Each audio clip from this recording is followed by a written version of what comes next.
রোমহর্ষক ঘটনা শহরে, আগ্নেয়াস্ত্রসহ গ্রেপ্তার এক যুবক। ভোটের আগে চাঞ্চল্য, সামনের লোকসভা নির্বাচন, তার আগে শিলিগুড়ি জংশন এলাকায় আগ্নেয়াস্ত্রসহ এক যুবককে গ্রেপ্তার করল প্রধাননগর থানার পুলিশ। প্রসঙ্গত, গোপন সূত্রের খবরের ভিত্তিতে পুলিশ গ্রেপ্তার করে। ধৃতের নাম মোহাম্মদ সাগর। এদিন বুধবার দুপুর 2টো নাগাদ ধৃতকে শিলিগুড়ি মহকুমা আদালত পাঠানো হয়। পুলিশ সূত্রে জানা গিয়েছে, ধৃতদের বিরুদ্ধে এর আগেও একাধিক চুরি মামলা ছিল। সেই ঘটনা তদন্তে নেমে গতকাল অভিযুক্তকে গ্রেপ্তার করে প্রধাননগর থানার পুলিশ। সমস্ত ঘটনা তদন্ত শুরু করেছে প্রধাননগর থানার পুলিশ।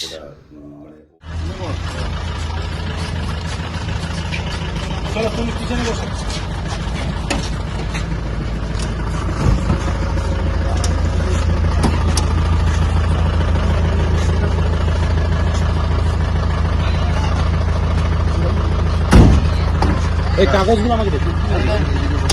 বসতে আসতে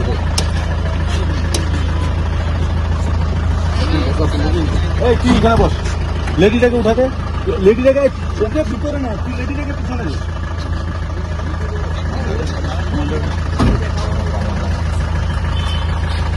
খেলা থেকে বিনোদন, রাজনীতি থেকে ভ্রমণ, সব রকমের খবর দেখতে চোখ রাখুন নিউজ প্রাইম টাইমসের ফেসবুক পেজ, ইনস্টাগ্রাম এবং ইউটিউব চ্যানেলে।